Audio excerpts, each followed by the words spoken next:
Hey, all you Warhammer players, and welcome to the welcome to. Oh God, I fucked it up this time. No. But this is the definitive podcast for the Warhammer 40k enthusiast in the inland Northwest. Your hosts are me, Jeremy, all day 40k Nakano, and of course, with me as always is Joey Bettingfield, painting Bettingfield. How you doing, Joey? I'm doing okay. I'm on one today, but I'm doing all right. Excellent. Well, you can find me on TikTok, him on Instagram. You can also find the Yop on Instagram and Facebook now. Apparently. It's true. One day we'll do a Discord if we have enough like for it. Yeah, if people ever Beyond that, we don't have a guest. Oh, we do have a guest today. I'm sorry. We are going to be interviewing our friend Kirk Powell, who was a Worlds attendee, and go over his record and his games. That was an interview that he and I did that we'll plug into the episode a little bit later from now. That being said, before we launch, let's of course give thanks to our partner, Baron of Dice. Ha! Bad roll. That's okay. Because I'm having more fun than you ever do. Even when I roll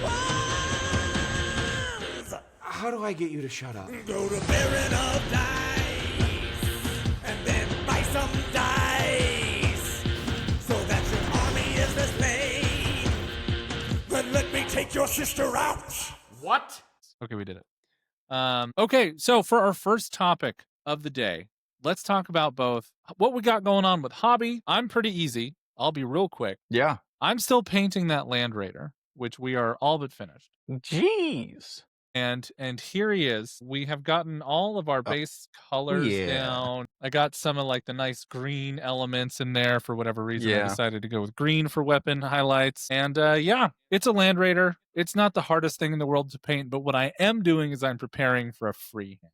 So I'm going to do either some cool words like fire and death or something like that. But like, we'll see. I don't know. I'm trying to figure it out. Maybe I'll try an actual mural.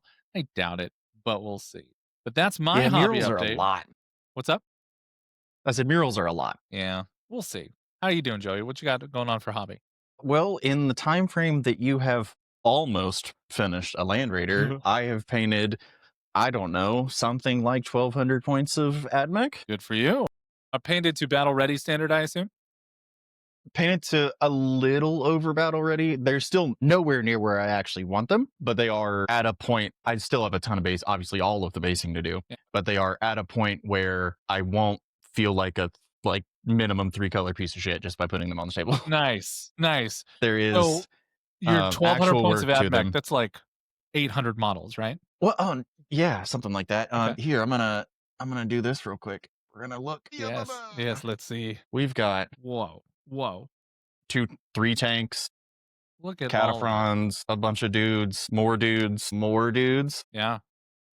Dudes with wings, even. So for my Slaanesh and subsequently, good lord, go back. For Slaanesh and Jingle Bombs for my list, the only thing that I have left to paint is 5 more Ruststalkers. I have to finish a chicken, and I have to paint 1 more transport, and that's it. Nice. Then I have to base it all, but yeah. I have to see if I can get some of my Victrix Honor Guard up to parade ready by those events to see if I can bring them to that event. We'll talk about that more in a little bit, but no, because you can't, because you're playing Wrath of the Rock. I could be. It's the beginning of the season. I could start a new chapter. The wheels haven't fallen off yet. They have not. You are absolutely right. I am 24-4 on that list in tournaments, and it's hard not to keep playing it. We've still got wheels. Maybe you can't quit. Okay, what we have coming up, the GTs we reference, of course, we have Slaanesh in the first week of December. We are waiting to hear if that's potentially going to be a golden ticket event because they're waiting on applications now, and we'll get into that, of course, as we go. And then the week after that, we have Jingle Bombs, which is a sold-out GT here over in Idaho. Sold out 4 times now. Because people keep dropping. Well, no, because it was 40, and then I guess 3 times, because it was 40 sold out, waiting list. Yep. We bumped it to 44. Okay. Waiting list filled it, sold out again. Bumped it to 46, sold out again. Now it's at 48. How 24 tables? We have actually no more room. Are you guys like opening the side rooms and putting tables in there too? Yeah. Yeah. Nice. So what's going to happen essentially, because you know the store. So the dry on in the actual like full tournament side, under the dry erase board, we can fit one table Okay. on one of the FLG foldouts. Yep. So it's comfortable. Yeah. And then in that room where Brandon previously had all of his like freeze drying stuff, he's moved out of there. Nice. So we can fit a table in there. Cool. Then there's Paul's office. We're going to put a table in there. Nice. And then the vending machine out front is gone. So we're going to put a table there. Holy crap. Okay. We're like fully out of room. Is anyone streaming the event? Yeah. It's unfortunate. I would love for that to happen. Yeah, that would be really cool. Next year, I feel like it would have to be us doing it. Push for it. Potentially. I've like just kind of gotten my hands into it this year. Sure. Next year, we should be able to use the community center, which means that we can open to like 100. Oh, that'd be really cool. And then that being the case, I'll reach out to War Games Live. And see if Joe will come out. do. Yeah, that would be super sick. Yeah, because I've had Joe come out to events in Texas before. It's not hard. It's really just like as long as his calendar is open, then he'll do it, especially if he just happens to be in the area. Yeah. So and I think we'll see. Somewhat close recently. So yeah. Probably. He's all over the place. Dude, he's got a camper, so you do whatever. Sadly, Slaneshmas is also not streamed. It is effectively in the boonies. It's in Ocean Shores, Washington in the winter time, which is cold. Yeah, I looked at looking at Google Maps, it's like on the beach. It is. Okay, cool. Yeah. It's really cool. It's like this. It's a sweet summer beach community that you show up to, and you pay almost no money for a hotel because there's no one there. Because there's no one there. Yeah, it's really cool. That checks out. Yeah, but yeah, so I'm super excited for it. So me too. Which I will say, it is also only like 2.5 weeks away. Cool. Just so if you've put a time frame to it, it's the 18th. Yeah, so it's really close. It's really sneaking up. So. We'll see how it goes. If I can get some, some of my Ultramarines totally up to pace. You can't. It sucks. I definitely can. Nah. But we'll see. Now, let's talk about a very monumental moment in this day and age, which is the birth of a new ITC season. We've just finished. You did really well with Drukari. I did pretty good with Dark Angels. Like within the top 50 in the world, within the top I believe so, yeah. 15 in the US, which is really cool. Yeah. Going into this next season, however, things are going to change quite a bit. We're number one, it's a very interesting season because you get the tail end of this edition and then the beginning of likely 11th edition, which hopefully is just a 10.5. We'll see. Right. And that will do a lot. Now, let's talk about how to set proper expectations for a season. As someone who's been competing for a while, and I've only ever paid attention to it this season, you tell me, how do you and your team right now properly set your guys' expectations? So I will say that yes, so this is a thing that my team and I do every year. We have a channel in our Discord that is whatever the year is and all of our individual goals, right? So we're just now starting our 2026 goals. And that's kind of everything. It includes, there's hobby goals and just anything that involves Warhammer. And there tends to be just a very open, very honest group discussion of somebody will say what they want to do. And if somebody doesn't feel like that's realistic, then we'll kind of talk about it and let's think about this. Maybe you're pushing a little too far. Let's kind of rein this back into something that's attainable. And kind of go from there, because there's a lot of stuff, right? If you go, I want to be I want to be in the top 5 players in my region, which is fine. I want to be in the top 5 players in my region for the army that I play, but you are only going to be able to go to one GT. Maybe that's not realistic. And maybe it is. It just depends, right? If you're going to 20-person RTTs and winning, then maybe it is. But if you're not, if you're, we'll say, an average player and you're only going to go to 1, maybe no GTs, it's probably not realistic. So it's just a conversation that we have. And then we make sure to update it throughout the year as we achieve things and check in on people hey, how are we doing? Every whatever, I don't know.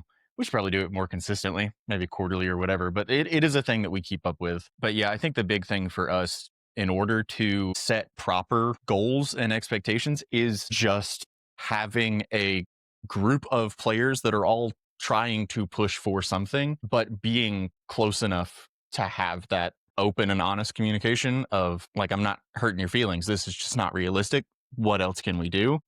I think that's huge, and you should have that. And if you don't, then you should find people that you can get that with. Yes, it is really important as a human being. Here's the thing. So in my real life job, I am known for giving feedback. What? And right. And the biggest reason that people appreciate my feedback is because I'm not dishonest with them. The worst thing you can fucking do with anyone is give them a compliment sandwich, because it doesn't matter how nice your hair is if you suck at your job. So one of the things that, as you were talking about your team and the way that you guys are realistic with each other, it is the same thing. You need to be honest and upfront and somewhat direct in order to give anyone any amount of realistic feedback. And so, like you were saying, if you cannot, like, if you look at, your last year results and think to yourself, well, I'm going to be top 5 or whatever, and you do not, and you look at your last year results and say, I was top 120.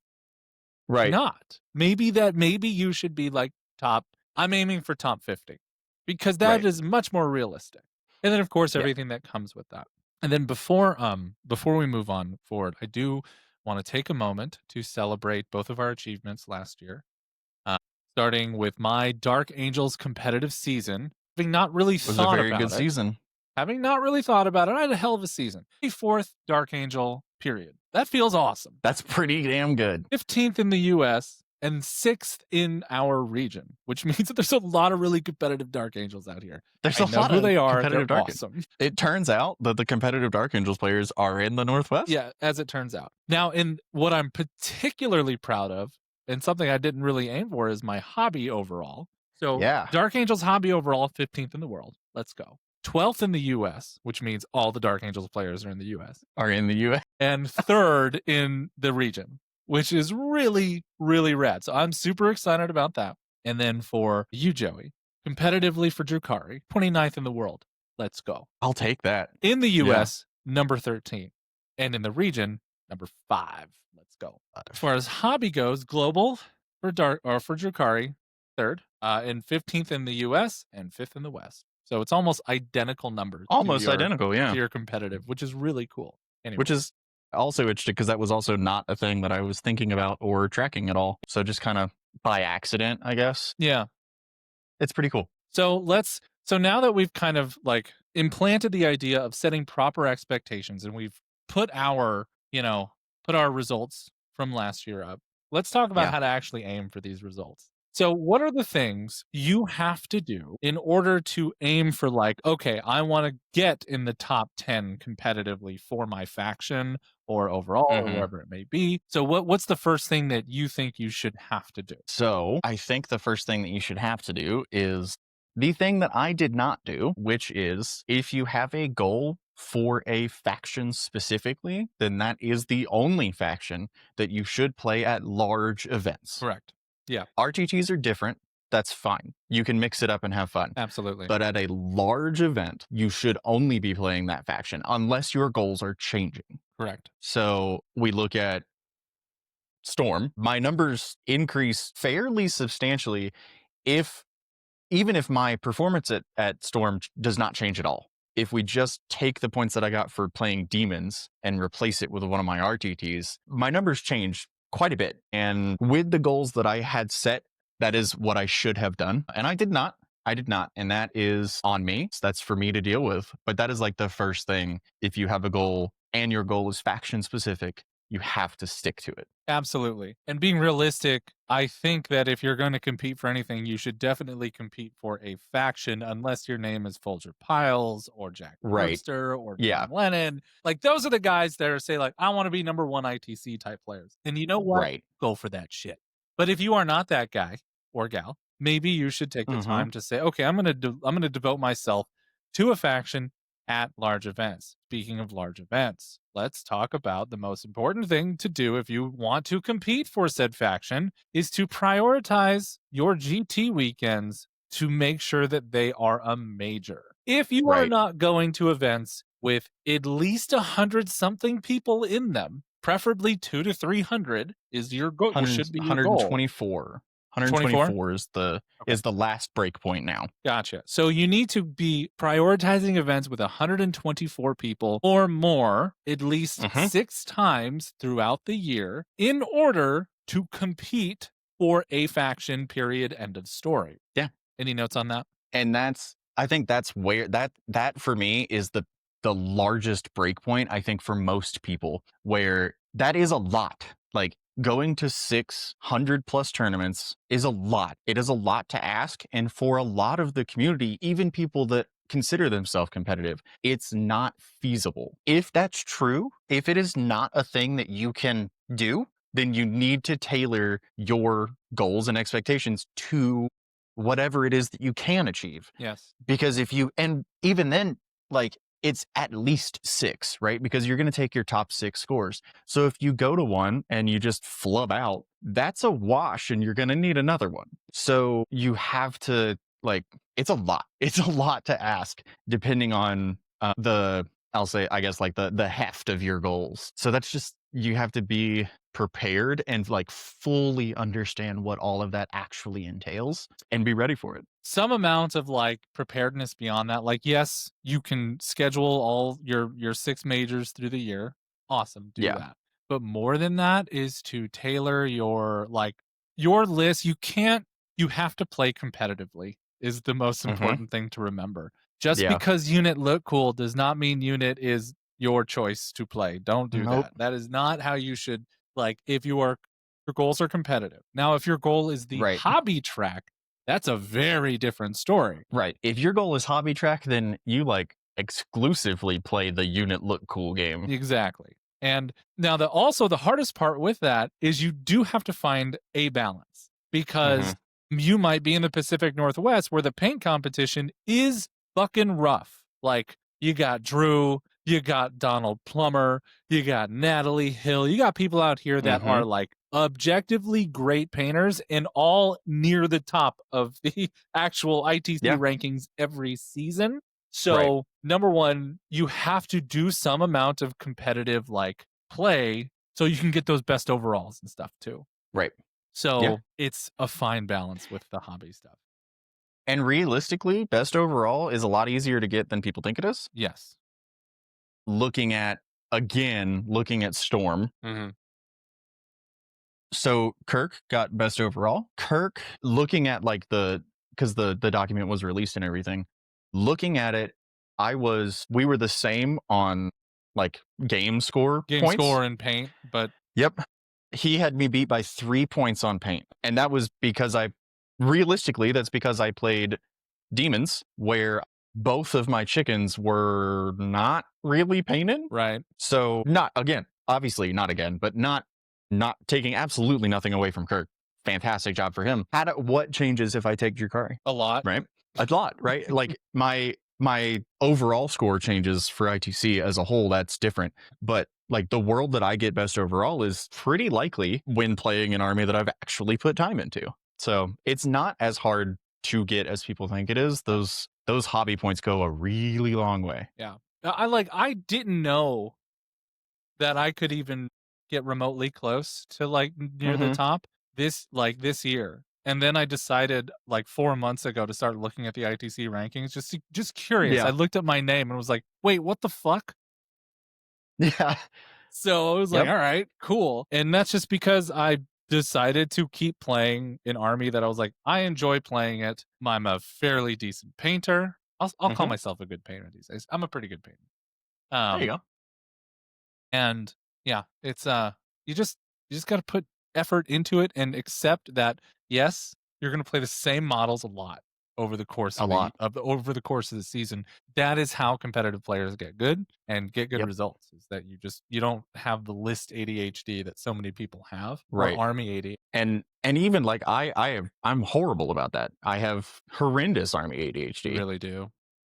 I really do. It's really bad. But that's like, you have to fight yourself on that. And I think it's super important to your competitive partners, peers, like the people that you are playing your competitive test games with, which they should be just by nature if that's the group that you're with, but you and them have to be okay with you playing the same thing over and over and over again. And sometimes it's not fun Right. for, like, we'll say the other person, right? Depending on the matchup, if you go, I mean, we can talk about, like, for Dale and I play every week, and it's tough. Like, if I'm playing Admech and he's playing Orcs, that is a bad matchup, regardless of what happens. And that's hard, but you have to be able to find people that you can test against and go, we're just gonna run it again. Yeah. Like, you have to do that. Yeah, you kind of have to both have the same mindset of trying to be better competitively every time and to talk Yep. things out. Like, okay, I do this, you do this, I do that, and like Mm-hmm. sometimes it's like, all right, time to re-rack and try again. I'm gonna Yeah. try something different. To not play There's every game to fruition. Yep. There's a couple of things that my team and I do that I do really, really like. One of those things is when you're looking at like a specific situation in a game and you go, okay, I know that tactically I can do A or I can do B, and I don't know which one's better. Okay. Then you do A. Yep. And then you go back and you do B. Mm-hmm. And you just fucking find out which one is better, because you're not going to know unless you do it. And that situation, even if you re-rack the whole game and go again, that situation might not come back up. So just do it. Just do it. And then the other thing that we would do is we would play games to the end of Battle Round 3 and start over. Yes, because you could usually talk a game out from 4 on. Generally from 4 you can talk it out. For the most part, the game is fairly decided by the end of 3. And if it's not, then that's the game you play out. Then that's the game that you play out. And that game's going to be unbelievably stressful. And that's the world we live in. And the more that you play that out, the easier it gets to talk through the end of the game, which helps you with your predictive scoring as you're in your normal games as well. Yep. So, yes, I think developing the ability to talk out a game competitively is something that more people need to work on. Because I hear people passively in the shop all the time that are like trying to talk a game out and they go, I think this can kill this. And they're like, oh, I don't know that can happen because of this and because I can do that. And then you can do this. And like, that's not it. Like, if you're trying to talk something out, it's pure math hammer, just the vacuum of statistics. Pretty much. If you go, this unit on average kills that unit every time. Yep. Done. If it doesn't, then you talk it out. Like, you figure that out. Yeah. Like, let's and it's a hard thing to do. We should do a topic on that, like as one of our topics, Yeah. like in the future. Let's do that maybe next week. But for now, let's finish out talking about this new season stuff. And something that we did with the Haven recently is I talked to RTO over there and made the recommendation that, hey, maybe at the end of every RTT, you submit our scores to the ITC. Crazy. Which can help you a little bit. It will help you achieve some of those goals that you set, even if, like, especially if they're more mild, right? If I'm just trying to up my ITC ranking from last year by being at more RTTs, you can get a pretty decent score and put yourself in a pretty solid place, or help debunk one of those bad majors. Because like you're gonna have one every season. You're gonna, because like the reality, even not a bad major, even we'll say a 5 and 3, or like a 3 and 2. If you win like a 16 plus person RTT, you probably scored higher. Absolutely. Then like going 2 and 4 or whatever. Right. And 3 and 2 is not bad. So you gotta find it where you can. Absolutely. So that's just a quick one. Now, the last thing that I think that both you and I should talk about in regards to this topic is let's set some of our own goals for this season, this weird season of the end of 10th and likely the beginning of 11th.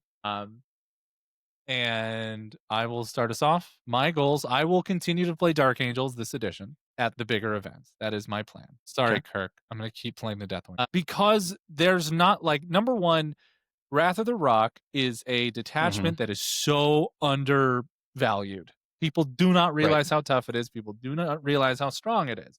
Now, it is gathering more attention because people are like, wait, you can take bikes in this detachment? Like really good, in fact.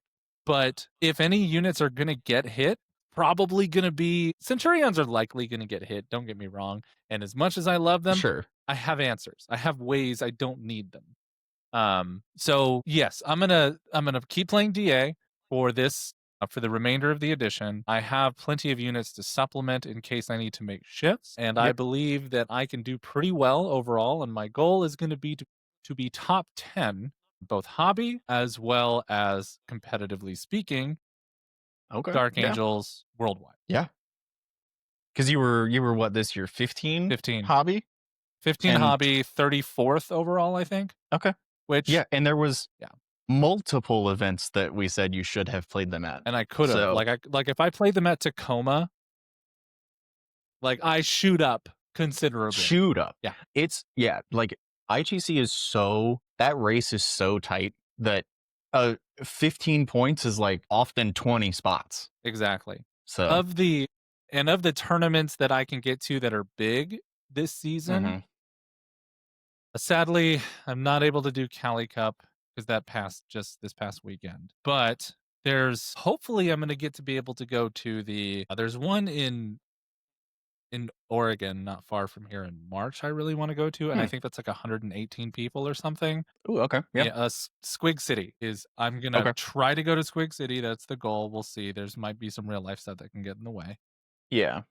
I'm going to do, obviously, we have these 2 events coming up, but they're smaller events. They're 40-ish people. And then, obviously, Tacoma at the beginning of the next edition.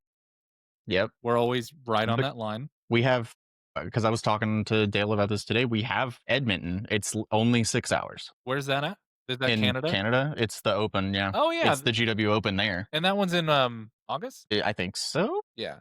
So we can Granted, try for that. there's competition that goes to that, being the John Lennon won it last year, but not the point. So, I mean, my goal is just to hit more big events, as many as possible, and then Yeah. just be like, as much as I love these little events, unless they're local, to really try to just like reserve time like that monthly travel for the biggest Yep. event I can get to. Yeah. If it's travel, and like I'll say, if it's travel in the way that you need a day of travel, Yeah. and you're having a hotel, that should be 100+ person, right? Like Right. as fun as it is, if you're trying to do really, really well, you shouldn't be taking half a week off work to go to a 40-person event. Exactly. Like potentially Texas for the Open because I do want to try to go to Dallas Open this year. you have people down there, in which case I'll just tag along. Yeah. Well, and like between all the guys on my team, I have access to nearly every army, so I probably won't even fly with one. I would just use one of theirs. Right. So That makes life so much easier.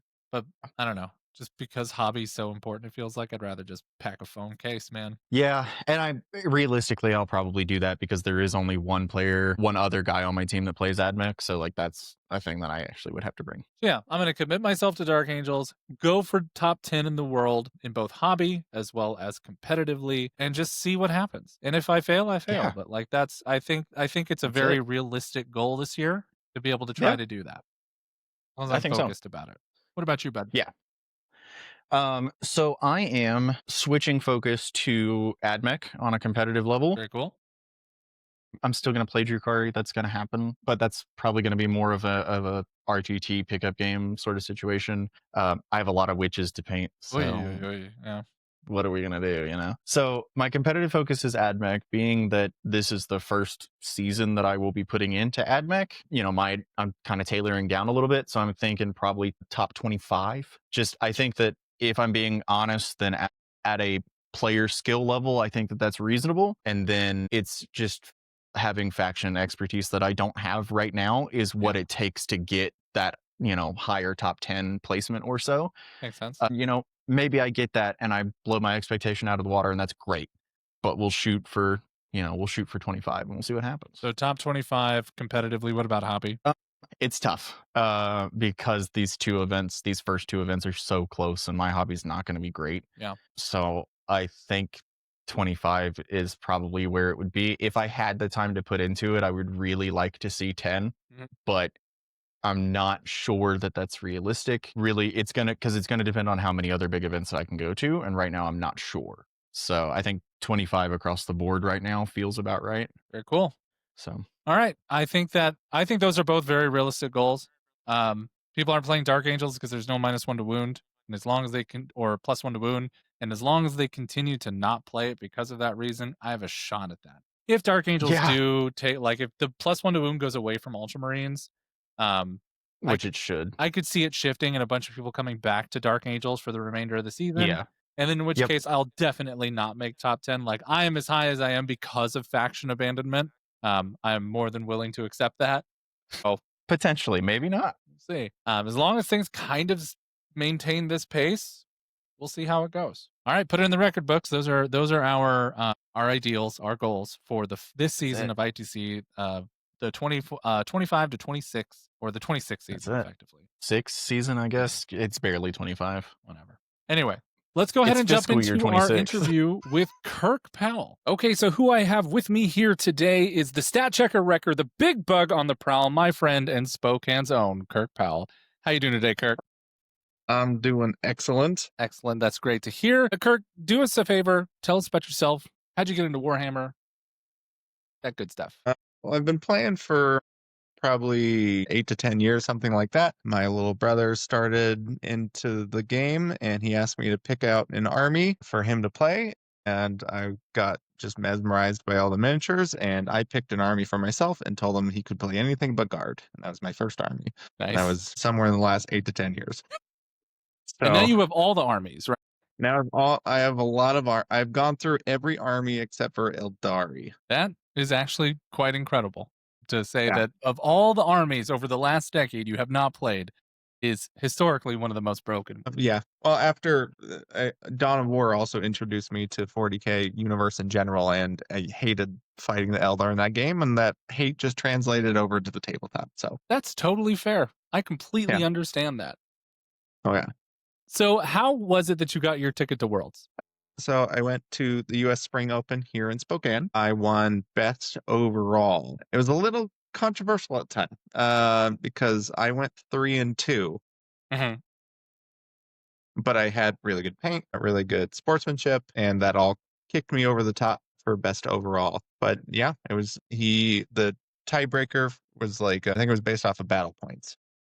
Gotcha. So that's what kind of pushed me over the edge. Yeah. With the weight on sportsmanship, I'm sure that also helps a lot too, seeing as you're such a joy to play against. So yeah, absolutely. BobCon, or the Spring Open here in Spokane, is a wonderful tournament that yields a lot of very interesting results. So if you ever can find yourself up here sometime around May, you should definitely show. So what we're going to do is I'm going to ask you about your list, and then we're going to go round by round, your journey through Worlds, your opponents. We'll talk about where they each wound up in the overall scores, and then just some takeaways from your time in Atlanta this year. So before we get going, first and foremost, tell us about your list. So it's a stat check. First and foremost, it's 12 big bugs and a few small support units. So it's 3 Horror-Specs, which is my favorite model in the Tyranid range. It's 3 Maliceptors. It is 3 Exocrines. Old One Eye is the only character. It's a Tyrannifex with Rupture Cannon, and then it's a Screamer Killer. So those are the 12 monsters. And then there's a Biovore, a Pyrovore, and 2 Lictors. Yeah, it's an awesome list. You've more or less been playing this list for the better part of 10th edition, right? Yeah, so in the last 2 years or something, I've tweaked this list, varying monsters, taking one out, adding one in, different support, stuff like that. The core of the list has always stayed the same, with 3 Horror-Specs, 3 Maliceptors, 3 Exocrines, and then everything else has changed around that. So yeah, absolutely. It's fun to always see lists without Horror-Specs whenever I play against Tyranids, and if I don't see them, I'm super excited because they bring me nightmares at this stage. They don't get the credit they deserve. A lot of people say they aren't good, but they're just so good. Yeah, they're great. They do so much damage, and people just underestimate them, and I don't understand it still today. If they were 10 points more, I'd probably take one out. But right, yeah. But even then, they fulfill a purpose. It's strong. They do. All right. So what we're going to do is we're going to jump into the first round. Your first round opponent was Polly Wallace playing Drukari. His list consisted of Duke Sliskus, the Serpent, Archon, Drazar, Lady Malice, Lelith Harrispex, Esperax. Capelite Warriors, Witches, a Raider, 2 Venoms, 2 sets of Hellions, 2 Incubi, 2 Mandrakes, a Reaver Squad, 2 sets of Scourges with heavy weapons, the Veil Walker, a Shadow Seer allied in as well, and a troop, a Harlequin troop. So tell us about your round 1. So we deployed, and it was layout 8. He was able to hide everything. I wasn't able to see a single thing on his board. It was Purge a Foe, which always stinks going second on Purge. You just give up those 4 to 8 points just automatically. And I ended up going first. So first turn, the only thing that shot was I shot Biovores into a squad and like killed one thing, killed a model across the board, and then the rest of my army I just put on the line and advanced everything up to get into the middle. So did he like put anything in the sky like the Scourges or anything, so you had an extra round to like really make moves? No, Scourges, if I remember right, started on the table. Interesting. Because they can move, shoot. Gotcha. And then also I think you might be the only person who's ever said it sucks to go second on Purge the Foe. That is inherently an advantage because you have the kill tracker. Second on Purge. I went first. It sucks to go first. Oh, I'm sorry. I might have misspoke. I might have misspoke. That was I went first, and I thought it was going to be a rough one. The fact that he's so fast, he could hide everything. I figured I didn't know if I'd get a shot off until round 3, but it's after I pushed everything forward in turn 1, he was able to shoot some things. I remember when I first met him, great guy, by the way. Paulie's from England. He had a great attitude the whole time. My first question was, how many Dark Lances do you have? Because that's the scary thing. Yeah. And he didn't have, he had like 6 or 7. So that's not enough. It's not enough. It was an uphill battle for him from the start as far as killing stuff. And he didn't really have enough small things to like move block me as much. And the fact that Crusher can move through models and stuff like that makes that difficult as well. But his turn 2, he decided it was all or nothing. He went all in, and it's like he missed all of his Dark Lances. Oh. And I know I felt so bad. Oh no. Everything was just kind of like I was able to get charges on my next turn and stuff. And like at that point, I swamped the middle objectives. I had 3 monsters on each of them with a couple monsters chilling on the side. I think I lost 2 monsters by round 3. And it was just too much to deal with. Yeah. I mean, to hit the stat check and when you can't pass it is just, that's what happens when you bring a list like that. You either get a few people you just walk over, and sometimes you don't. And so, or sometimes you get checked right back, right? Yeah. So he went it was 88 to 74 by the end of it. So despite not being able to kill much, I think, turn 3, all of his big damage things were gone. He had Lady Mallet sitting on the middle objective who passed every 4 pinball imaginable. She lived through the entire game. I could not kill her. Good for Lady Mallet. Yeah. And then it's like still played very, very well. I mean, this is Worlds. All these people have roughly a 75% win rate or higher. Yeah. Just on average. And he was, despite such an uphill battle, he still got 74. So he still kept it really close. Oh yeah. So credit to him. That was an uphill battle. And if his Dark Lances did even average, it would have been even closer. So yeah, and credit to Paulie as well. He ends up finishing 220 overall with a 4-4 record, which is roughly middle of the pack, right? Yeah. Very cool. Okay, so you win your round 1, easy peasy. Moving into round 2, where you faced off against Giorgio Castelli, playing Death Watch. The Death Watch list consisted of a captain in Gravis armor with Thief of Secrets, a lieutenant with combi weapon, a watchmaster with the Tome of Ectoclades, Death Watch veterans, a rhino, 1 Sendev squad, a big one, a 6-man, 1 Fortis kill team, 2 Fortis kill teams, and 2 Incursor squads, 2 Indomitors, and 1 Infiltrator and 1 Suppressor squad. Oh my god, a Suppressor squad.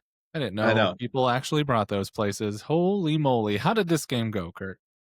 Well, we'll just start off. The suppressor squad didn't do anything. It popped up, it shot once and died. Okay. So as expected. Uh-huh. I was surprised. It was probably just a points fit and it's just jammed in the list. He was a very, very good opponent. Extremely technical, but still very down to earth at the same time. Like he pre-measured every single monster that I put down on the board as far as movement, range, line of sight, every turn, he knew exactly where to be and where not to be, which is what you have to do. But normally time constraints make that difficult. But in Worlds, they're 4-hour rounds, so we had a little bit extra time to get everything, planned accordingly, which was nice. So I've never had 4-hour rounds before, and it made it a lot more relaxed. Does sound lovely. Yeah, it was kind of back and forth to start. He didn't really kill anything at first, and I killed a couple small units. With this list, I've never lost to Space Marines before, if I remember right. And so I went into it a little cocky. Yeah. And it's like, oh, I got this. Those Fortis kill teams at +1 to hit and wound. It'll be okay. They'll kill one big bug and I'll shoot them. No problem. No problem. I killed one Fortis kill team, but the other one, they did the most damage out of anything. Yeah, the Indomitor squads were good, but they didn't do as much. The uppy downy Centurions, that was scary, but they only killed 1.25 bugs. That's actually really surprising. Yeah, no, I was really surprised about that. They just, even in with like pluses to hit and all these other things that Deathwatch get, especially against Xenos, I was able to draw a line of sight with the Tyrann effects and immediately popped 2 of them. And every Centurion is a major deal. So the damage reduction just, exponentially down with each one gone. So by the end of it, I believe I killed the squad. If not, there's 1 or 2 left, but I basically whittled it down, he lost 1 a turn, 1 to 2 a turn. But the Fortis teams, I just couldn't do it. I think I didn't play aggressive enough with my exocrines. I kind of kept them back a little more than I normally do. Oh, but fascinating. I knew that, because I was nervous about the Centurions because they can uppy downy and they have deep strike in the Deathwatch. Yeah. So I know Ultramarines can't do it anymore, but Deathwatch still can. And with all these other bonuses, it was terrifying. So that was a mental game on my part, and I thought exocrines would be the first thing to go. So I kind of hung them back a little bit, and then I wasn't able to get into the positions with them that I needed to, or push far enough forward to where I could get, most turns I was firing with 1 exocrine, sometimes 2. So he was just the way with the layouts and everything and how he was moving everything, he did perfect. Was this still layout 8? Yes. Yeah. So it was, tried to keep it as close as I can. It was like 82-70 by the end of it. Okay. And I felt really good about the lot because, like I said, he was a really great player. He got 4th overall, if I remember right. Yeah, he did. Which is a great loss into 4th. There's a loss to take. It's to the guy who takes 4th overall. That's fine. Yeah. And like he and I were chatting after the event, after the award ceremony and everything like that. And he's a great guy. So that's awesome. That's really fun to hear. So that was 2 games on the first day, 2 4-hour rounds on layout 8. What was the mission for the second game? Linchpin. Okay, good old Linchpin then. Excellent. And did you eat anywhere nice on night 1? Nice. Hotel food then? There's a lot of food places around there, but everything's very expensive in Atlanta. Yeah. So I saved the nice nights out to when I could finish a little bit sooner. The first day was pretty long. Gotcha. Because I thought with two games a day, we'd be out there like 4, 5 o'clock. But I think we were there until like 7:30 or 8 the first day. And I was just beat from like traveling, stuff like that. So my fiance came with me. Nice. We thought we'd have more time to hang out. So we just got something quick to eat nearby. There's like Chick-fil-A and a bunch of other fast food places. Gotcha. Okay. Well, let's jump into day 3 or day 2, round 3. Your opponent, I don't know how to say this name. How do you say his name? I don't remember. I guess he goes by Ninefa. He introduced himself by his first name, but I think I just called him Brasseau just because I can pronounce his last name. Gotcha. So you got to play into the French. I did. Congratulations. I did. He brought Eldari, good old Aspect Host, Azerman, Autarch Wayleaper, Fuegan, Jingzar, Lycus, a Wave Serpent, of course, some Dire Avengers, one Falcon, a set of 10 Fire Dragons, and then 2 sets of 5-man Howling Banshees, 2 sets of Rangers, 3 sets of Swooping Hawks, a Warlock Skyrunner, Warp Spider, and Warp Spider. So the just pretty much a very consistently Eldari, 10 Fire Dragon, Aspect Host list. How did this one play out? It was pretty good. I went first, if I remember right. And what was the mission and layout? It was mission. It was Terraform on Crucible of Battle. Well, thank goodness for going first. Yeah. So he had a hard time hiding his not Falcon on the transport Wave Serpent. Gotcha. And I was able to draw a bead on it with an Exocrine and a Tyrannifex turn 1. Mm-hmm. And I knew I brought like Bring It Down and Mark for Death or something like that. Lucky. So, well, that's what I thought. So I shot it with the Exocrine. I did like 3 damage. And then I just totally no. I got both hits and wounds with the Tyrannifex. Mm-hmm. And I thought, this is it. It's over. And then he has a 5-up invult, and he made 2 5-up involts. And so now I got a big fat 0 for starting. And then that provided his Fire Dragons to be able to come out and do stuff. And because like if I could pop that Wave Serpent, it's pretty much game That's from the GG, get-go. yeah. Yeah.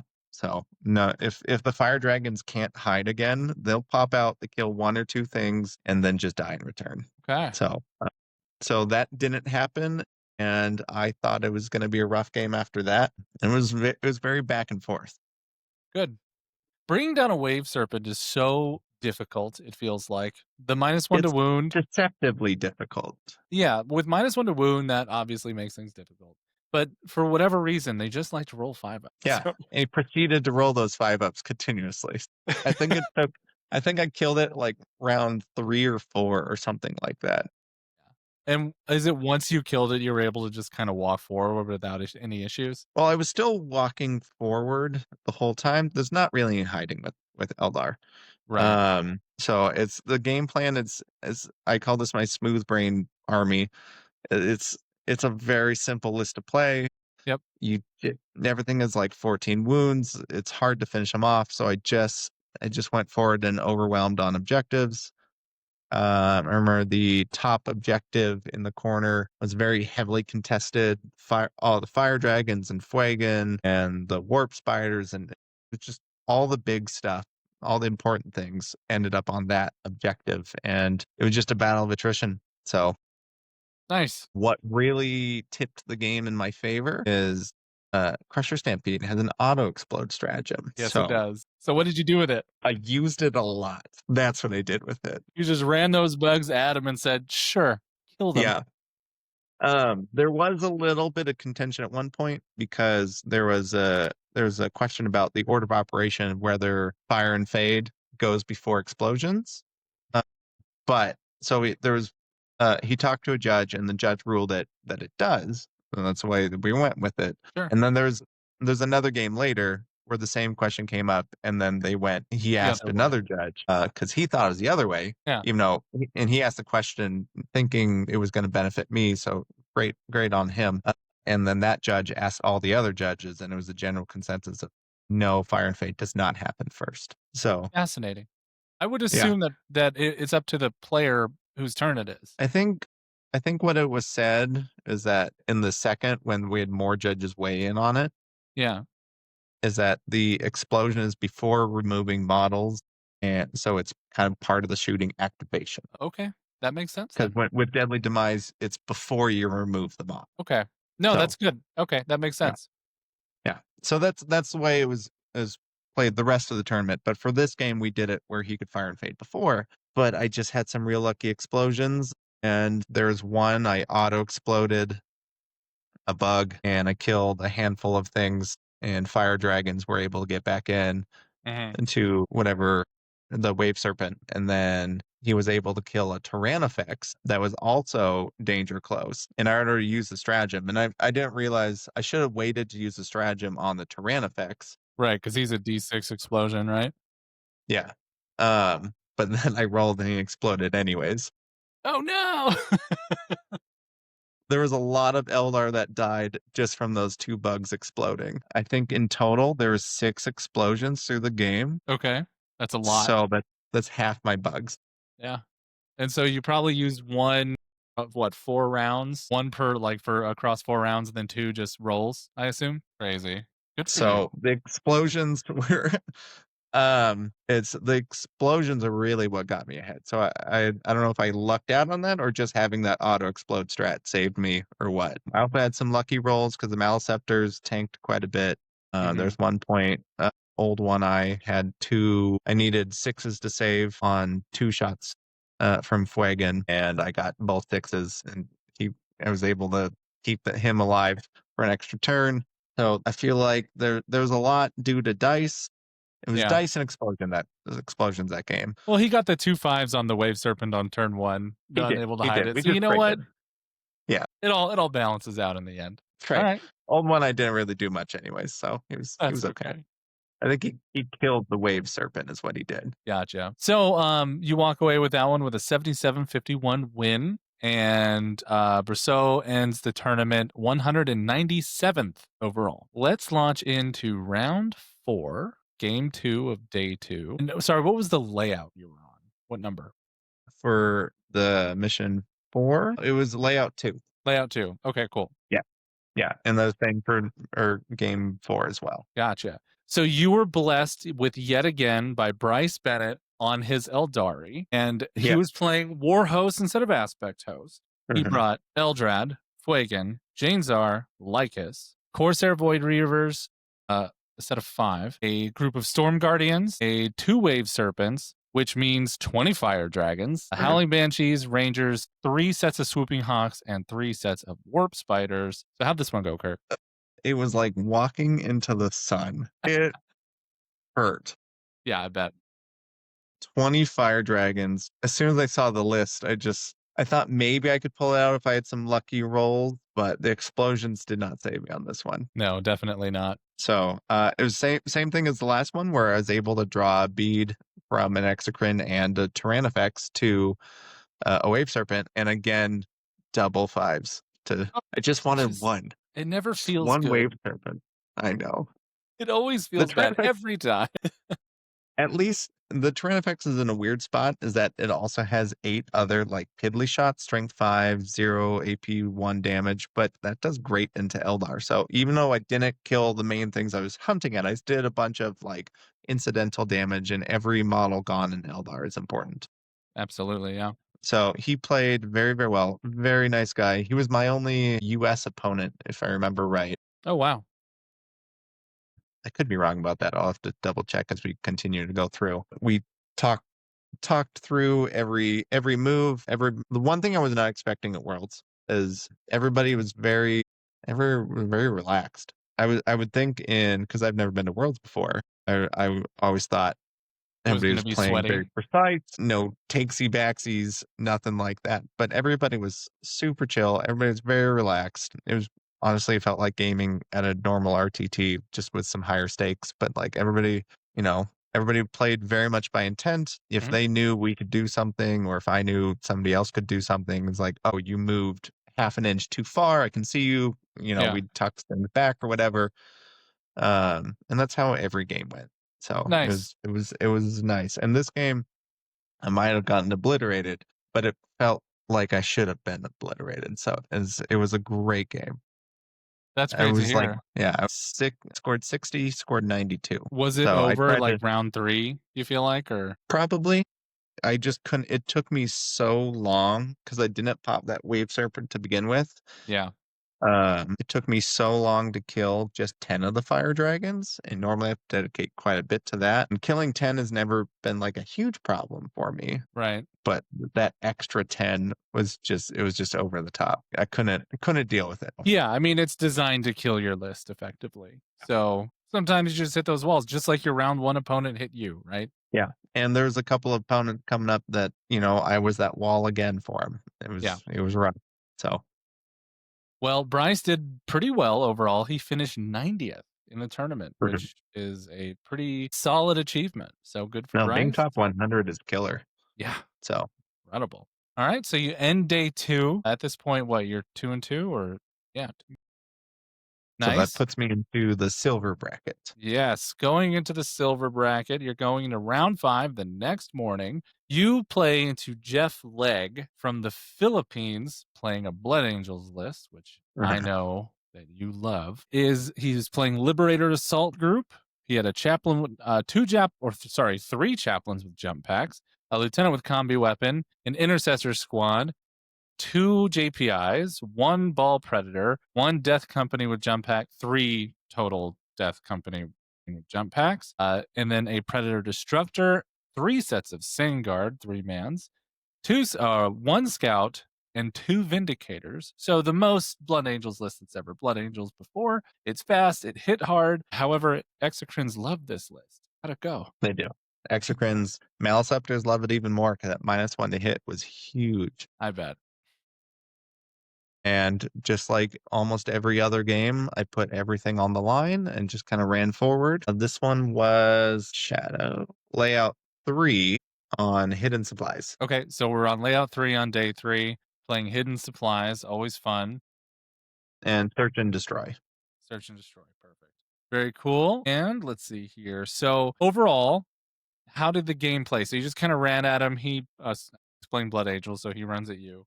He ran it. Yeah.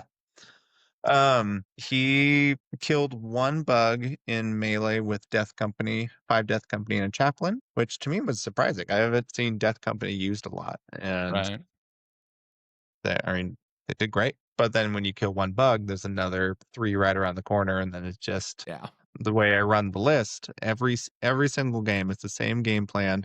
I have a Haruspex up front. I have a Maliceptor right next to it, and then a Exocrine sitting around the corner. So I just have a squad of 3 bugs moving in 3 different directions, and then the fill-in monsters to go where need be. So whenever I killed a bug, there was always at least 2 bugs close by, and just jump back onto that unit, whatever. I think he made 1 mistake. He put a Vindicator, because he was having a hard time hiding some things. So we put a Vindicator in reserve. Oh, no. Yeah.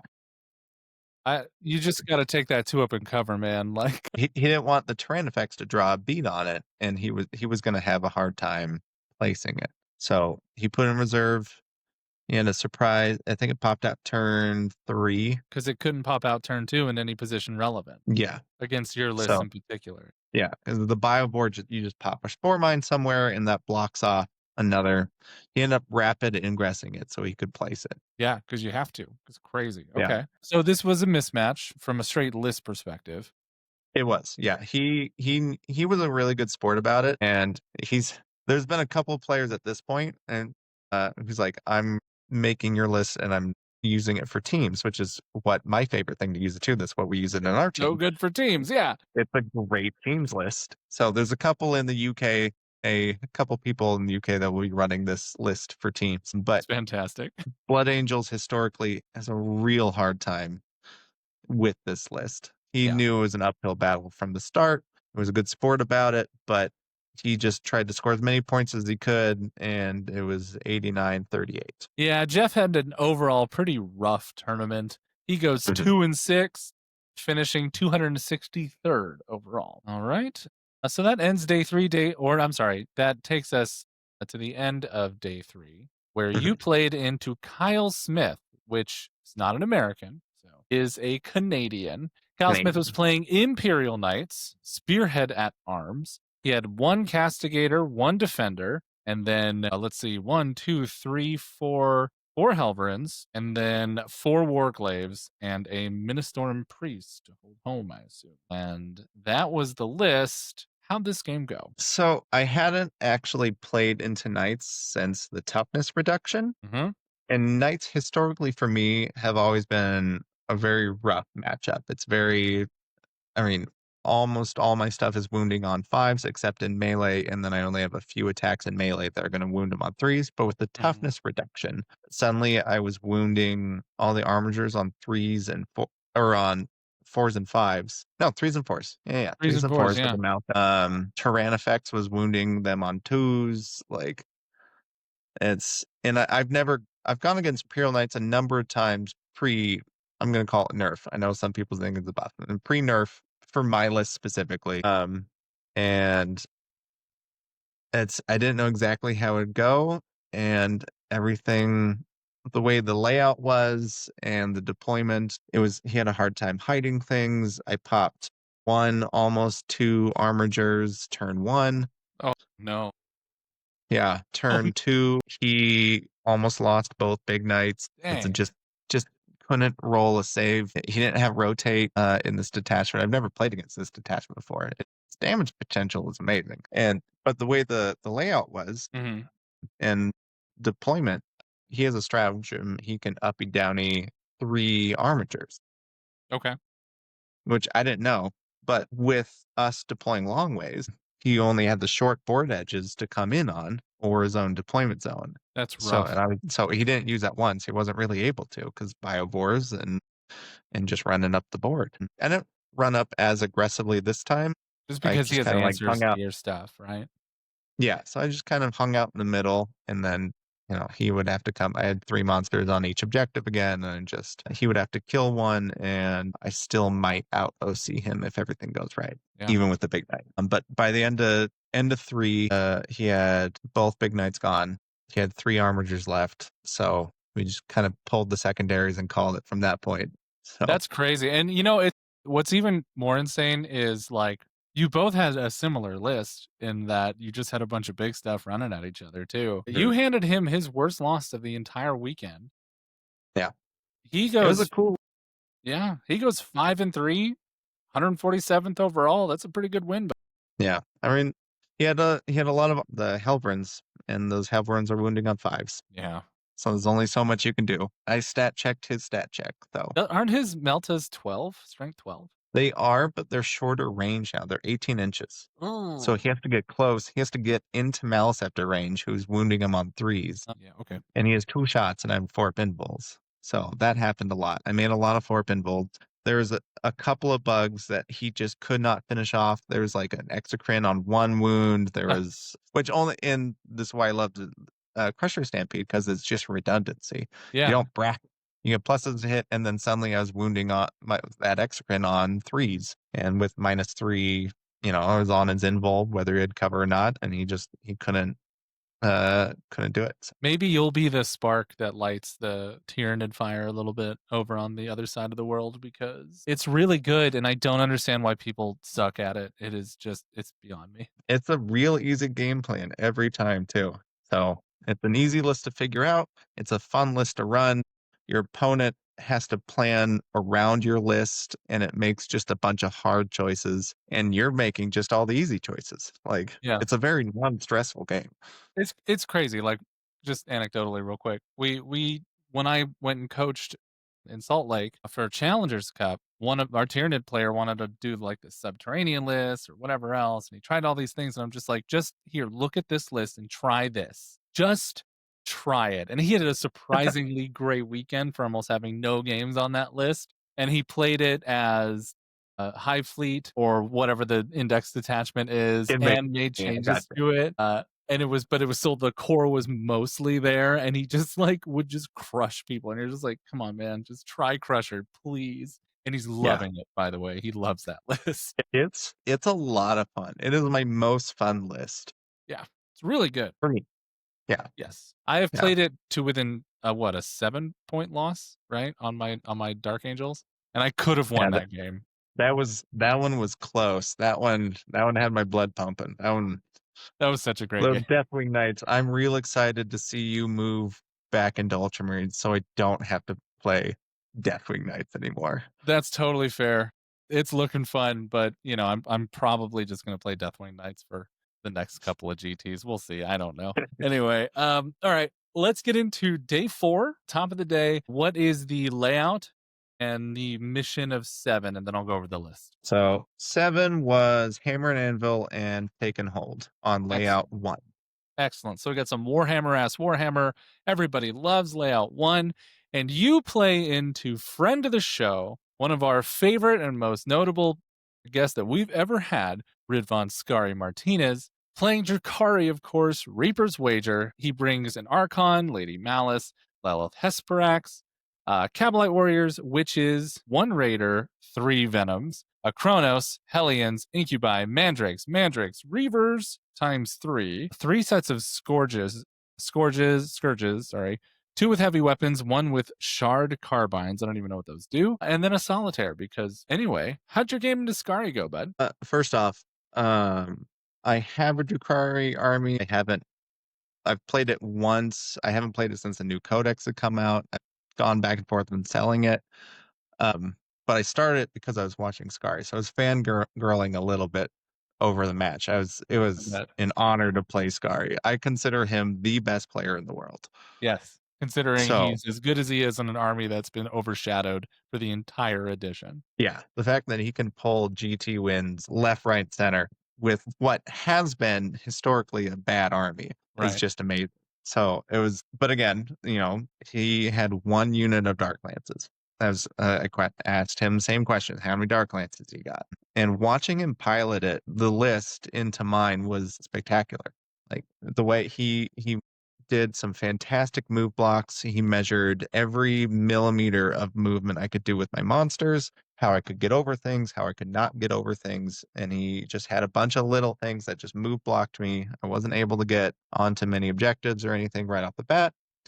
But he just couldn't kill enough. He killed 2 monsters turn 1, and with the move blocks, I thought I was in some serious trouble. Even with my stratagem to move through models and terrain, he was still able to effectively move block me. I did forget. I got caught up in the moment, and I forgot I could charge and do essentially grenades in the charge phase. That would have cleared my way onto objectives and stuff like that. And then he also killed a bug, and I auto exploded, which destroyed one of his screens so I could fit bugs by as well. And then from there, it was just whittling away at what stuff he would give me. And I ended up, he couldn't take the objectives back from me. I ended up on his home objective at one point with Old One Eye and something else, maybe just Old One Eye. And he didn't have the damage output. And we talked after the game too for some time and about what changes he's going to make. And he's putting in at least 1 more unit. He's getting rid of the shard carbines. He's putting a unit more Dark Lances in. He's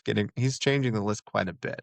But it was awesome playing against him. It was a lot of fun. And he's the nicest person too. Yeah. Scari's the best. So you had a pretty convincing win over one of the best players in the world. How'd you feel after that one, man? It had to have felt pretty good. It did. Like I said, I do consider him the best player in the world. I know there's people that win WCW. He hasn't won the WCW, but he's playing an uphill battle, and he does amazingly well in places where he really shouldn't. Right. So it was a bit of an ego boost, but I also had to humble myself of knowing that he had a real uphill struggle in that battle. His list did not match well into mine, but it was, it was great. And I took a lot of notes when he was taking his turns. I would sit there with my notebook and I would take a bunch of notes of how he was playing Drukhari. So if I could go back and apply that to my own Drukhari army if I wanted to play them. And I learned a ton just from watching him move, and he's thinking aloud and everything like that. It was great. That's great. You managed to give him his worst loss of the weekend. Congratulations again. And Thank he you. finished 137 overall, going 5-3 in the event. Excellent. So let's talk about the final round. At this stage, you are what? 5-2. 5-2. Okay. So you're 5-2, and then you are playing into France yet again. Basile Mavo, something like that. And what he is playing is Death Guard, Virulent Vectorum, Biologus Putrefier, Demon Prince of Nurgle, Lord of Contagion ×2, a Malignant Plaguecaster, Tallyman, 10 Plague Marines, 2 sets of 3 Death Shrouds, 2 sets of 10 Poxwalkers, 2 Chaos Spawn, 3 fetid bloat drones with Blight Launchers, 1 Mephitic Blight Hauler, 2 Mephitic Blight Hauler, and a Chaos Rhino for that juicy +1 to wound. Mhm. How'd it go? What was the mission into Death Guard? It was Scorched Earth on Crucible with layout 1 again. All right, you got to face power armor. How'd it go? Did what the list was designed to do. Take out power armor. The last time I played Death Guard was actually in the Storm of Silence, the one I got overall on. Mhm. One of my losses was to Tim Grant, an amazing player, and he was playing Death Guard at its peak. It was pre-nerf, pre-anything, and we were able to keep that game like super close, super tight. And going into this game post-nerf, I felt pretty comfortable. Oh yeah. And for the listeners, Tim is one of the best players that plays Death Guard, in my opinion, probably in the United States. That he's so good, like so Yeah. tremendously good at the game. I felt so good losing to him at Storm because he ended up winning Best General. He did great. So Yeah. I was happy keeping it close and losing. But into this one, I knew that he just didn't have the stuff. He lost it with all the nerfs and point increase and stuff like that. He lost a couple of units, and those couple of units make a big difference when you're a super elite army. I actually took fixed into this one. Oh, really? So how'd you play it out? I did behind enemy lines and engage in all fronts. Once I saw how elite his army was with my Biovore and him not having Plague Burst crawlers for indirect, I just sat my Biovore in the back. I deployed my one lictor pretty far forward, and a Biovore in the back, and we sat there for literally 20 minutes trying to block off every 9-inch 25 millimeter gap, and we just couldn't do it without having something in line of sight that he didn't want shot. Right. There was a couple of times we had some miscommunication, where he would put something out. It's like, okay, well, I can move this wall and I can see and shoot you now. And he thought that we couldn't, and that there wasn't any way to see it for me to see his unit or whatnot. It's like, yeah, but you blocked out the 25 millimeter base and I can't get that, and I'll get small behind or whatever. But if, I let him take some moves back, inch things behind walls or whatever, but it just kind of helped my scoring a little bit more and kept him alive a little bit longer. So I was able to get behind and engage, I believe, max for the whole thing, because I think his army so. has to come forward. Anything that sits back really weakens his army. Yeah. So he needs every unit moving forward, going to the middle objectives. So I was able to just pop spore mines and lictors in the back, and that was 110 points to score 40 points in secondaries. Pretty So awesome. yeah, it felt like cheating. Well, yeah. I mean, nobody is prepared for this list who plays power armor unless you play against it more often than not. Yeah. Like me. So I get it. Yeah, dude. So that ends your event. You finish 6-2 at Worlds. What'd you place overall? I was 121st or 122nd, something like that. That's gotta feel pretty good, man. It was great. I finished first in silver bracket, so that was cool. I won the bracket. I got a little coin. But yeah, it was great. Congratulations. Most expensive tournament I've ever been to. Of course. Atlanta. Yeah. And there's a rumor that it's going to be in another country next year. So I'm hoping Canada. I'm hoping Spain. Spain would be cool. Spain would be really cool just because I want to go. Oh yeah. But yeah. Yeah, Canada would be cool. Europe would be even better, but there's a lot of Canadians that show up. I could see them going to Canada. Spain just did very well. They came almost neck and neck with the US as far as like wins and everything like that. Okay. So Spain would be cool. I'm hoping for Canada, considering the majority of players that from the US could just go to Canada. yeah, it helps and we're close to ourselves. yeah. And all Yeah. the Europeans would be like comfortable coming to Canada. So that's also cool. It's a bit more cost effective than Atlanta. Boy, oh boy. We'll see how many golden ticket events I can try and make it to. I got a lot of life stuff happening next year. I don't really a lot of, not really sure what's going to be happening. So I don't know what golden ticket events I can go to, but I know that Bob has his Storm, which has 2 tickets. Yeah. Which I know I won't be able to do that because pending things, life, that's when I have a honeymoon to take. So pretty sure my marriage would end up very short if I ditched the honeymoon to go play Storm. Congratulations, by the way.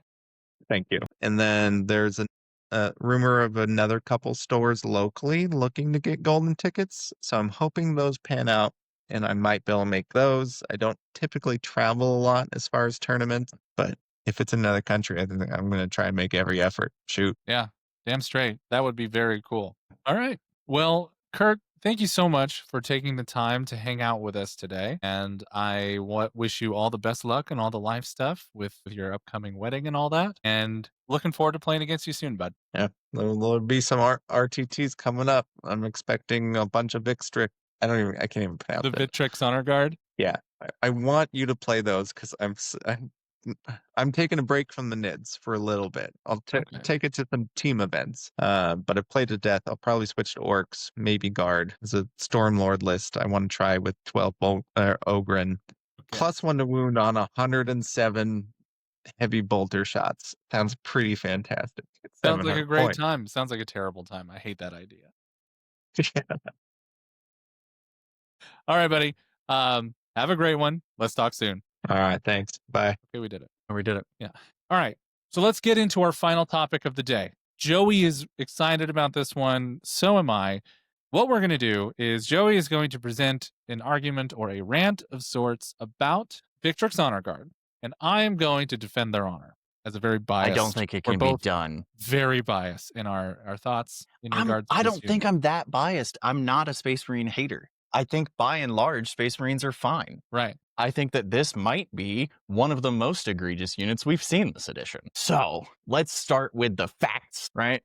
Victrix Honor Guard, 130 points for 3 models, which feels on the baseline, it sounds like a lot. However, they are E4, they have a 2-up save, they have 4 wounds, which is a bit insane. They are OC2 out of a other unit. They are -1 to wound if they have a character. Their melee is 5/2/2 with 4 attacks.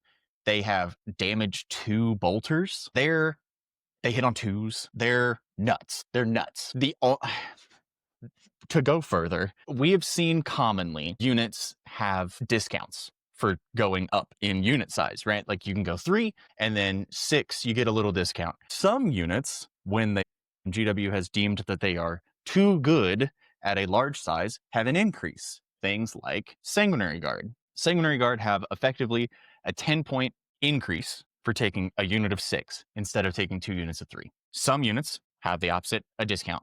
The largest discount that we have seen this edition was 15 points, which is fairly significant when you start thinking about the other things you can do in a list. 130 points for 3 Victrix Honor Guard. 6 Victrix Honor Guard is 210. It is a 50-point discount. It is absolutely insane. A 50-point discount if you take 18, because it is not unreasonable. If you take 18 Victrix Honor Guard, you have a Ballistus Dreadnought worth of discounts. You have a Thunderstrike, whatever, fucking land speeder worth of discounts. You've got 2 units of Scout Squads and extra points worth of discounts. You could take a repulsor effectively for 30 points. It is unreasonable. A 50-point discount is absolutely insane. I don't understand how this got past anybody. And this is before we get into actually talking about what Ultramarine characters do for things, because that takes things up, right, a whole nother level, right? When you talk about, you've got Calgar, who brings along 2 more Honor Guard who do have Invulns, and you can also put Kato in the same unit, which gives them a free heroic intervention, which is nuts. And then Calgar gives you a CP. You can put a captain in a unit just because they can be led by anything that leads company heroes. So you can lead them with a lieutenant and give them lethal hits and fall back and charge, which they don't need because they're going to kill whatever they charge. It's stupid. Okay. So, allow me to acknowledge a few things first and foremost. I do believe 210 for 6 is pretty, that's a very efficient buy.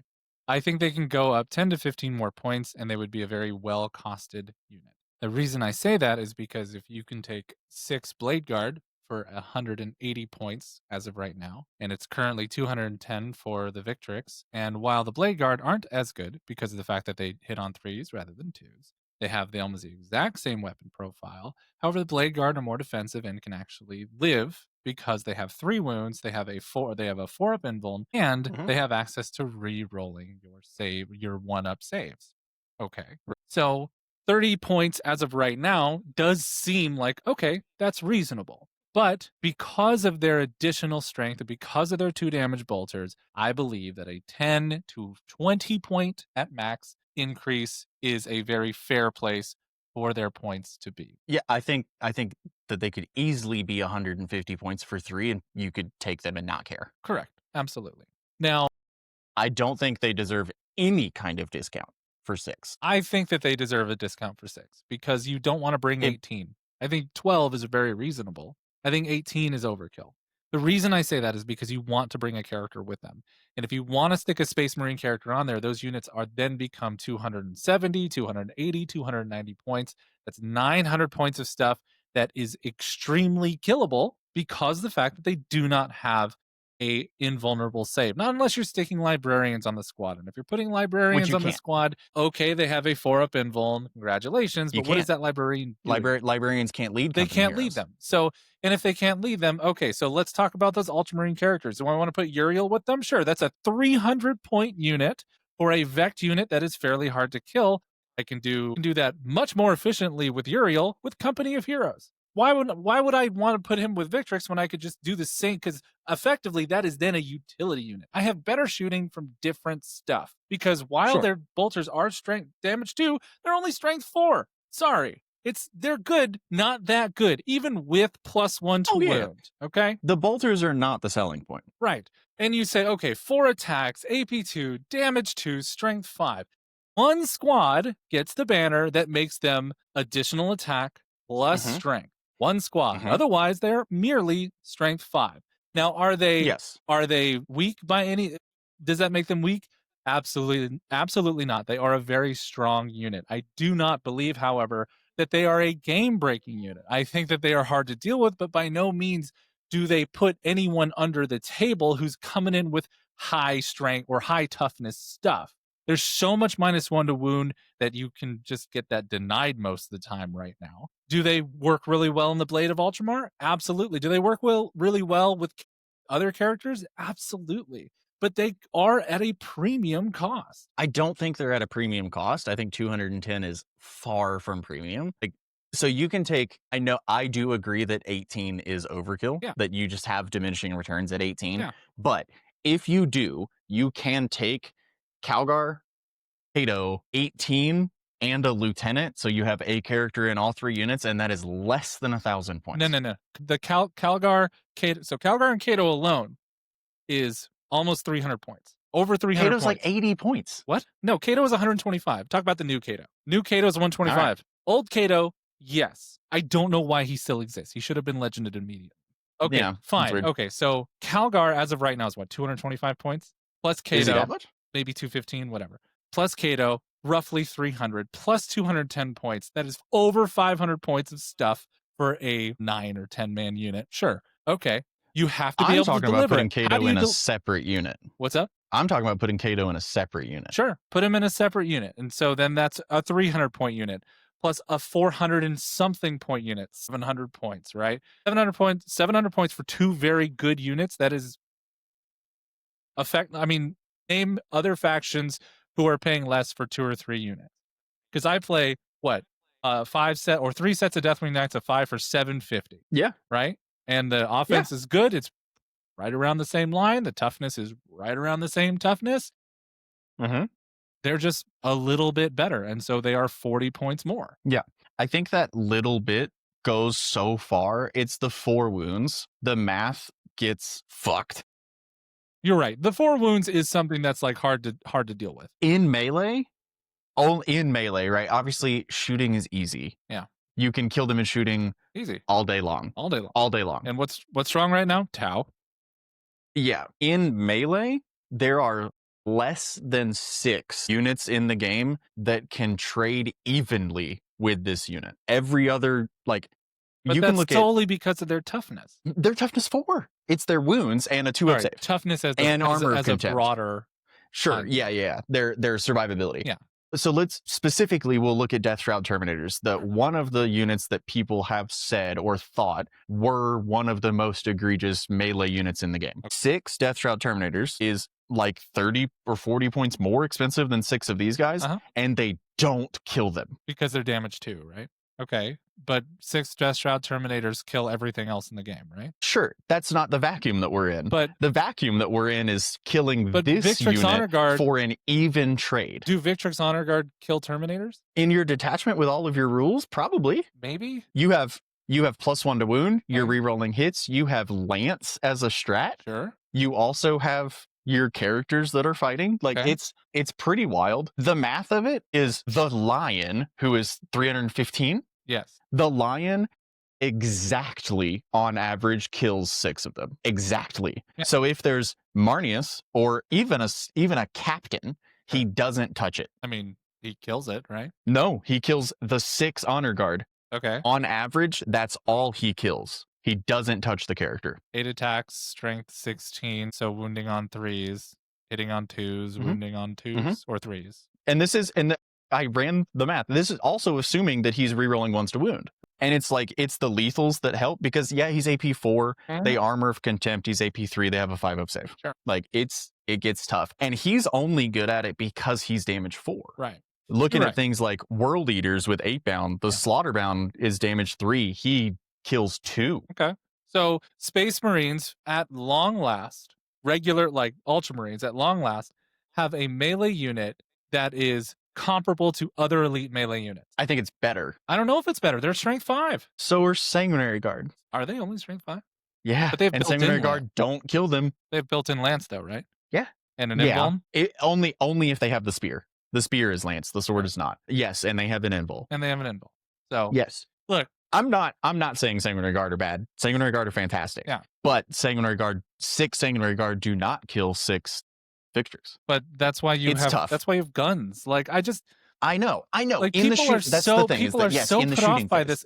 this unit. I don't understand why it's so egregious. Like, yes, it is very strong, but everybody should have something that is very strong. Yes, I agree that everybody should have something that is very strong, but if they are only killable without like doubling their point cost for a trade, if they're only feasibly killable in the shooting phase, there are armies that just can't do that. There are armies that don't have that. They don't have the output, they don't have the units, they just don't shoot. Like, that's not feasible for some people if they can only answer them in melee, and then that answer becomes, I have to put 500 plus points at them. It starts to be a little crazy. I don't know. I feel like the armies that don't necessarily shoot that great have answers into them. So the other math, we'll say Emperor's Children, Winged Demon Princes. Okay.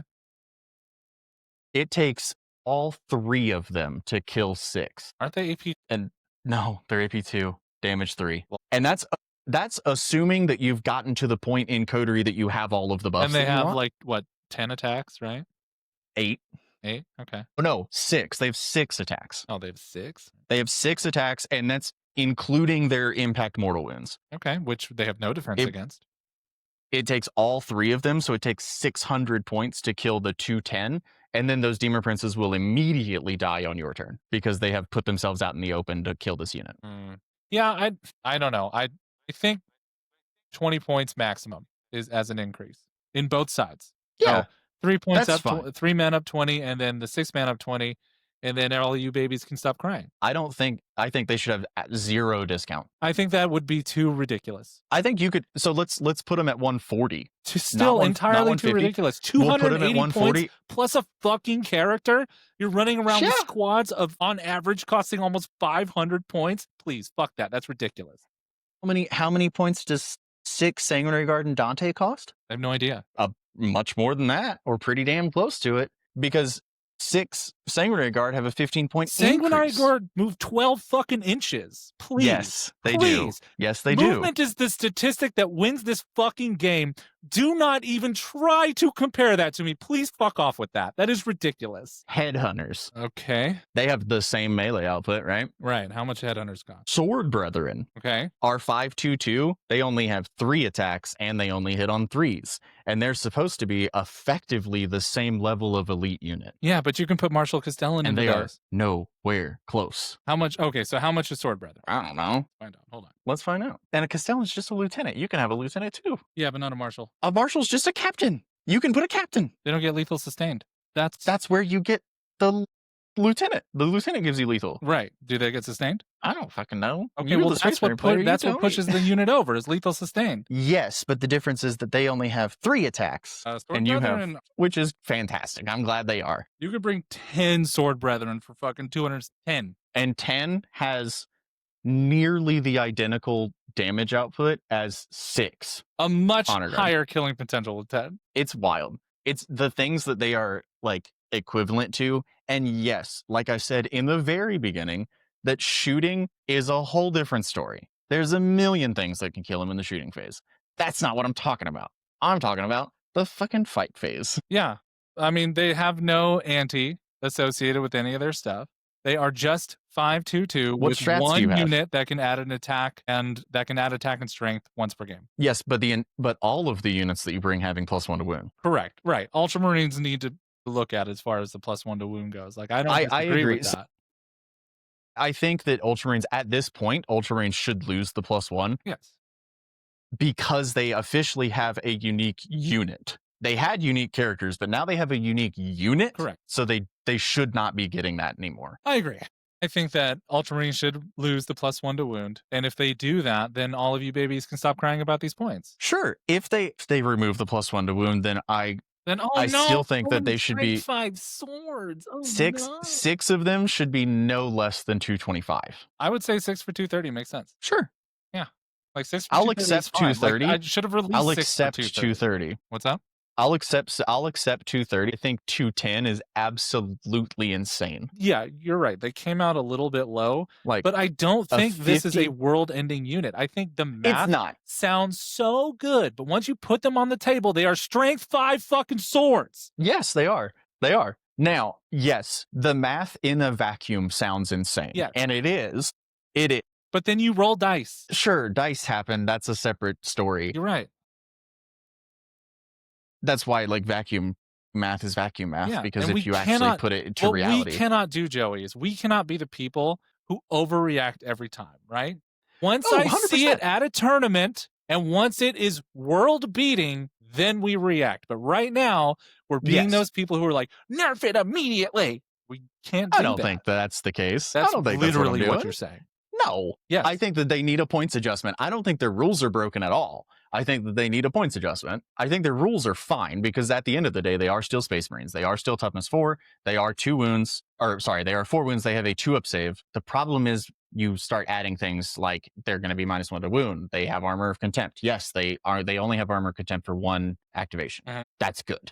That helps. The 4 wounds is where things get super weird. Like there's a lot, they have a lot going for them. Sure. Yes, there are answers. No, I don't think you should put 18 on the table. No, I do not. But looking at like the things that can and cannot answer them, it starts to feel kind of crazy. And maybe that's the intention and that's fine. Everybody, like I mean, I've said it before, everybody should have a good unit. Yeah. 10, like it's, I mean, I can talk about the things that don't kill them all day long. That's not the point. That's not the point. There are things that do kill them, and that's great. The answers exist At out the- there. The end of the day, what they need is a points adjustment. Yeah. 210 was nuts. Yeah. They need a 210 small was points an absolutely adjustment. wild idea. Put their 6 unit at an elite level unit, and Yes. that's totally fine. Because right now their 210 is It is cheap. it's wildly cheap. Yeah. Like 210 is pretty nuts, and it's just a little bit, right? 230 is fine. 240, I would really like 250, but I understand the argument against it.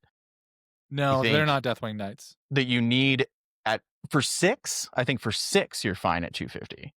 I think 230 to 240 is very fair. I do have 2 bad things to say about them. Bad, I mean, As in things that going. they're not the best unit. Yes, as in 2 things that I can say that go against them, Okay. that actually put a smear on them. And what's They that? don't have an invulnerable save. Oh no, you're right. They don't. Step 1, they don't have an invulnerable save. And they step move 6 2, inches. I don't care about that. Step 2, they don't have the grenade keyword, so they're probably trash. Yeah, absolute trash. That's what the character in the They don't unit's have for. the grenade. They don't have the only character you can put with them that has the grenade keyword is a lieutenant. Nice. Hey, let's bring lieutenants back in the battlefield. Like you can't, like Calgar doesn't have it, Kato doesn't have it, captains don't have it. Uh-huh. Like it's wild. The only character you can put with them to give them the grenade keyword Yeah. is a lieutenant, but you can't use grenades when you advance and charge anyway. Yeah. So like from a usefulness standpoint, I understand.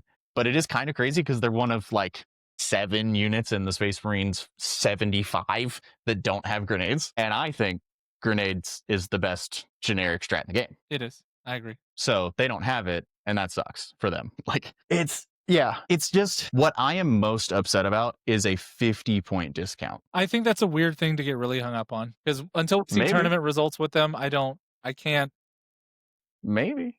It's hard. It's hard to be like, they're going to ruin the game, because they're not. No, and I don't think they're going to ruin the game. But like, for reference, we got Grotesques for Dark Eldar, got a 15-point increase for taking 6 over 3 because Skari won a GT. Yeah. Hey, and all it's going to take is a few weeks, and we'll probably see an emergency point adjustment on them, because they'll probably get one. I don't think they will. I think that they probably go this data slate not getting touched at all, because GW is going to say they don't have enough data. You know, that's true. It's almost like AdMech taking 2,500 points worth of stuff for 2,000. Guy who immediately bought an AdMech army when he saw the rules. Sure. But you know what? Also not game breaking. They are, you can play into them as long as you're one of a few specific factions. Because the reality is, what, AdMech are 57%?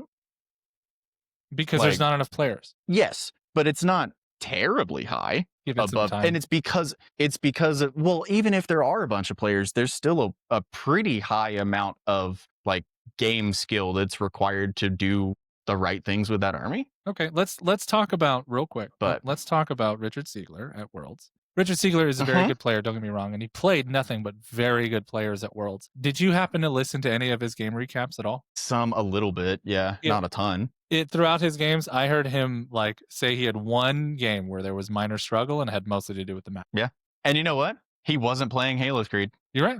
Which everyone should take a lesson from that. Just because fast and hit hard doesn't mean it's always going to be the best. Right. But I also think that the skill that Richard Siegler has, and him specifically playing Skitarii Hunter cohort, 90% of the people that play AdMech will not see that kind of result. Yeah, because you have nothing but passionate AdMech players playing AdMech, and it's so expensive an army generally to acquire. It is a wildly expensive army. Yeah. It rivals GSC in dollar to point ratio. Yeah. But I mean, he's one of the best players in the world for the existence of competitive play. Yeah.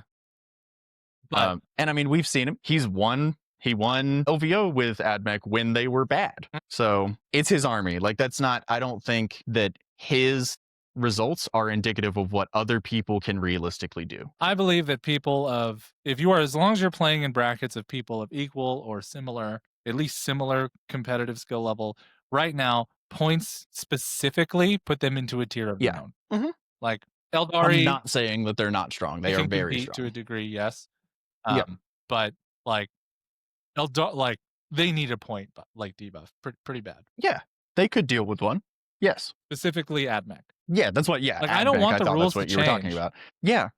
I think that it's the same as release Death Guard. They've got 1 or 2 too many units. Yes, that all are. That's it. Very strong. Right, and you give them just enough points increases to take that unit or 2 away, and now we're actually looking at skill play, which is what we see with Death Guard. Yeah, they just need to target a few units specifically with points, and I think they'll be okay. Right, which is fine. Yeah. And that's the same thing. I think we need to just reevaluate the points on Victrix. Sure.